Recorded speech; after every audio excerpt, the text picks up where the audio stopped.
Hello MBA aspirants, तो कैसे हैं आप लोग। उप्स, क्या कैट का एग्ज़ाम आप लोगों ने मिस कर दिया है। एग्ज़ाम नहीं, मतलब अभी रजिस्ट्रेशन की डेट्स निकल चुकी है और आप कैट के लिए अप्लाई नहीं कर पाए हैं, लेकिन आपका ड्रीम है कि टॉप एमबीए कॉलेज आपको मिले, तो अब आपको करना क्या होगा, तो उस बारे में इस वीडियो में डिस्कस करेंगे। लेकिन सबसे पहले समझ लें कि कैट की कंडीशन इस बार क्या रही। कैट ने सारे रिकॉर्ड तोड़ दिए हैं। जी हाँ, पूरे रिकॉर्ड टूट चुके हैं। अभी तक के इतिहास में कभी ऐसा नहीं हुआ जो कैट में 3 लाख से ज़्यादा एस्पायरेंट बैठे हों।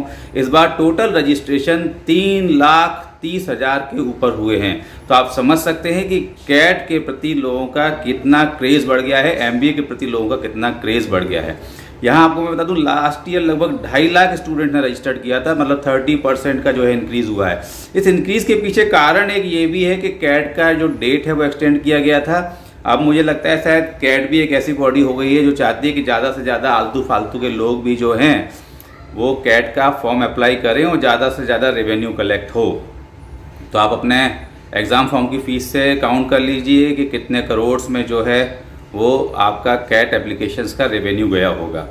अभी ये एक फैक्ट और मैं आपको बता दूं कि जितने भी स्टूडेंट ने 3,30,000 के ऊपर स्टूडेंट ने यदि कैट का फॉर्म भरा है, तो इसमें से केवल 20-25 हज़ार स्टूडेंट्स ही हैं जो सीरियसली प्रिपरेशन कर रहे हैं। Because I have come across many students जिन्होंने ना तो कोई कोचिंग ज्वाइन किया है, ना ही कोई टेस्ट सीरीज ज्वाइन किया है, और जिनके 10th और 12th भी बहुत ही हॉरिबल कंडीशन में हैं, और जो ग्रेजुएशन है वो रेंगते हुए आगे बढ़ रहे हैं। तो आप मान के चलिए ऐसे स्टूडेंट्स आपके कंपटीशन में नहीं हैं। आपके कंपटीशन में वही हैं जिनके एकेडमिक्स पीछे जो हैं 80-90 परसेंटाइल्स में हैं, कैट के लिए पिछले काफ़ी समय से जो है वो मेहनत कर रहे हैं, जिनका खुद का एप्टीट्यूड लेवल काफ़ी हाई है। तो इन सबके साथ में जो लोगों ने कैट का एप्लीकेशन भरा है वो तो ठीक है, लेकिन ऐसे कुछ स्टूडेंट जिनके पास में ये सब स्किल्स हैं लेकिन कैट का एग्ज़ाम वो मिस करने वाले हैं क्योंकि रजिस्ट्रेशन नहीं किया है, तो उनके लिए अब क्या ऑप्शन आने वाला है उसके बारे में चर्चा करते हैं। तो कैट के इक्विवेलेंट ही एक और एग्ज़ाम होता है जिसको बोलते हैं jet, Xavier's aptitude test.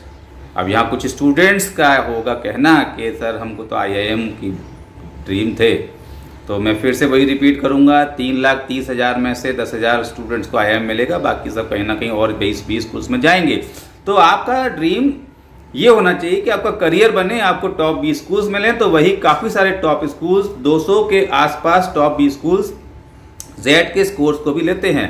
XLRI, XIM, XISS, XIME, काफ़ी सारे स्कूल्स हैं जो ज़ेवियर्स के हैं, ज़ेवियर्स बॉडी के हैं। इसके अलावा काफ़ी सारे और भी स्कूल्स हैं जो कैट के स्कोर को काउंट करते हैं, जेड के स्कोर को काउंट करते हैं, माफ़ कीजिएगा। तो आप जेड के बेसिस पे भी काफ़ी सारे टॉप कॉलेजेस में जा सकते हैं। अब प्रश्न ये उठता है कि क्या जेड टफ है।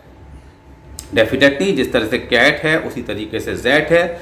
कौन सा ज़्यादा टफ है इस बारे में मैं चर्चा नहीं करूँगा, इट डिपेंड्स। कई बार कुछ स्टूडेंट्स कहते हैं कि नहीं कैट कंपैरेटिवली टफ था, कुछ कहते हैं नहीं जेड कंपैरेटिवली टफ था। लेकिन यहाँ पर मैं आपको बता दूं कि यदि आपका वर्बल एबिलिटी वाला पार्ट थोड़ा और स्ट्रॉन्ग हो तभी आप जो है वो जेड को अपेयर करें, क्योंकि मैं पर्सनली ये समझता हूँ कि जो जेड का वर्बल एबिलिटी पार्ट है वो कैट के कंपैरेटिवली थोड़ा और हाई होता है। अब आप में से ऐसे स्टूडेंट्स जो एवरेज कॉलेजेस को ही लेना चाहते हैं, वो कैट मिस हो गया है तो जेड को आराम से दीजिए। जेड में अच्छा एवरेज स्कोर लाई है, वही सब कॉलेजेस के लिए आप एक एलिजिबल स्कोर लेके जा सकते हैं। कई बार देखिए ऐसा भी होता है कि कुछ लोग जेड के जो पैटर्न होता है उससे ज़्यादा कंफर्टेबल होते हैं, तो उसका पता लगाने के लिए जेड के पिछले कुछ सालों के जो टेस्ट हैं वो देख लीजिए। उन पेपर्स के संग यदि आप कंफर्टेबल हैं तो डेफिनेटली जेड में आप ज़्यादा अच्छा स्कोर कर सकते हैं।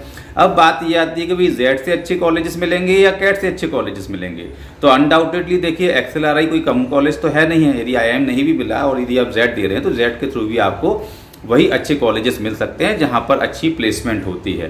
तो डिपेंड केवल स्कोर पे करता है, स्कोर आपको उस लेवल पे लाना होगा। यदि आप कैट में भी 30-40 परसेंटाइल ला रहे हैं तो आपको IIMs या नॉन IIMs के टॉप कॉलेजेस नहीं मिलने वाले हैं। तो same is here with Z. तो ये जेड का ऑप्शन आपके पास में है। जेड का पूरा सिलेबस देख लीजिए, बिल्कुल वही एप्टीट्यूड लेवल टेस्ट होता है, नाम ही है ज़ेवियर्स एप्टीट्यूड टेस्ट। तो काफ़ी सारे कॉलेजेस जैसे मैंने आपको बताया वो खुल जाते हैं, टॉप कॉलेजेस भी हैं, उनमें जा सकते हैं। अब मैं यहाँ पर आपको जेड की डिटेल्स बता देता हूँ। जेड का एग्ज़ाम जो है वो 7 जनवरी 2024 को होगा, जिसका रिजल्ट 30 जनवरी 2024 तक आपके हाथ में आ जाएगा।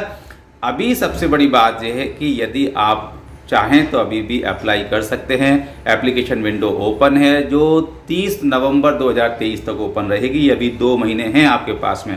तो इस 2 महीने में आपको करना क्या है, एक तो जेड के लिए अप्लाई कर दें, दूसरा जेड के पिछले टेस्ट पेपर लगा लें, और तीसरी बात है कि जो अभी आप नए जितने भी ऑनलाइन टेस्ट हैं वो भी लगा लीजिए, जिससे आप जेड में अच्छा स्कोर कर पाएँ। यदि आप जेड के ऑनलाइन टेस्ट लगाना चाहते हैं, कैट के ऑनलाइन टेस्ट लगाना चाहते हैं, या किसी और एंट्रेंस एग्जाम के टेस्ट लगाना चाहते हैं, तो नीचे डिस्क्रिप्शन बॉक्स में मैंने लिंक दिया हुआ है। बहुत ही नॉमिनल प्राइस में जो है आपको मॉक टेस्ट अवेलेबल है। उन मॉक टेस्ट के थ्रू आप जो है अपने स्कोर को इम्प्रूव कर सकते हैं। तो ये जेड का एग्ज़ाम आपके लिए फिर से वो रास्ता खोलता है जो आपने खुद ने बंद कर दिया। बात वही फिर से फाइनली बोलूँगा, टॉप स्कोरर कैट में हो या जेड में हो, टॉप स्कोर मिलेगा तो टॉप कॉलेज मिलेगा, एवरेज स्कोर मिलेगा तो एवरेज कॉलेज मिलेगा। 3,30,000 के बाद भी ऐसे कई स्टूडेंट्स हैं जिनका अभी कैट मिस हो गया है, लेकिन वो चाहते हैं कि हमको MBA करना है, कहीं ना कहीं अच्छे कॉलेजेस या एवरेज कॉलेज में कहीं पर मिल जाए कुछ। तो उनके लिए ये ज़रूरी है कि वो आने वाले एग्ज़ाम्स में अपीयर हों। जेड आएगा, उसके बाद में सीमेट भी आएगा, लेकिन यदि आप एक्सेलराई जैसे कॉलेजेस लेना चाहते हैं तो श्योरली आपको जेड को अप्लाई करना चाहिए। 74-75 साल से एग्ज़ाम हो रहा है, काफ़ी पुराने समय से एग्ज़ाम हो रहा है, काफ़ी ट्रस्टेड एग्ज़ाम है, और बहुत सारे कॉलेजेस हैं जो मैंने आपको बताया कि 200 के आसपास कॉलेजेस हैं जेड के स्कोर को भी एक्सेप्ट करते हैं। तो Z is another way to realise your dream to complete your MBA from top B schools. तो मेरी गुड विशेस। यदि ये वीडियो पसंद आया तो लाइक और शेयर कीजिए, और इसी तरह की वीडियो देखना चाहते हैं तो आप इस चैनल को सब्सक्राइब भी कर दीजिए। और यदि जेड के मॉक टेस्ट लगाना चाहते हैं तो नीचे डिस्क्रिप्शन बॉक्स में लिंक है, उस लिंक पर क्लिक करके आप टेस्ट भी दे सकते हैं। आप सभी को माय गुड विशेस कि आप अपना ड्रीम B स्कूल्स में एडमिशन ले पाएँ। Thank you.